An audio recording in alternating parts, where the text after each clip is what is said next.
Sestosenso essentially is a consortium of universities that are working to develop sensor technologies to assist with human-robot collaboration in various industrial applications. The University of Bolzano was focused on an application associated with the harvesting of grapes, in which a person has to spend a significant amount of time harvesting grapes with their arms raised above their head. So the technologies that were developed involve a type of sensor known as the optoskin, which was developed by the University of Geneva.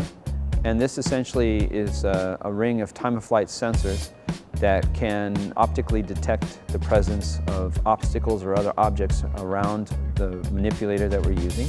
It essentially outputs a point cloud that can be used to essentially map the area around the arm and to allow the arm to avoid colliding with obstacles or even sensitive vegetation such as the grapes themselves and things like this. When the person is harvesting with our system, they're wearing a sensorized exoskeleton. And the exoskeleton allows them or assists them to keep their arms up, but it also has a series of inertial measurement units developed by a company, one of the partners, known as Inertia. And a combination of the sensor outputs from the inertia sensors and the time-of-flight sensors is used by a gesture recognition system, which is created by a Greek company called Surth. This system essentially uses an artificial intelligence-based system that uses a combination of the sensor outputs from the inertial sensors and also from the time-of-flight sensors to recognize human gestures. So when a person makes a specific motion, the robot that the person is working with can understand what the person would like to do. Other potential applications involve, of course, agricultural applications where people are picking crops, which is the one that we focused on.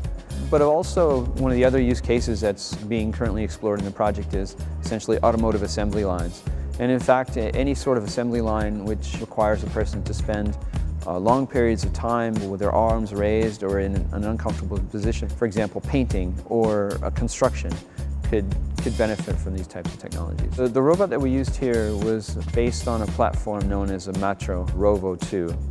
And we've essentially used that base platform and developed our own control technologies, so our own sensor system to understand its position. We developed a vision-based system to track a person while a person is walking through an orchard.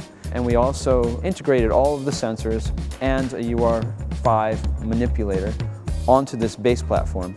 The base platform itself is a tracked vehicle that's very well suited for outdoor environments such as orchards or places where there are steep hills and things like this.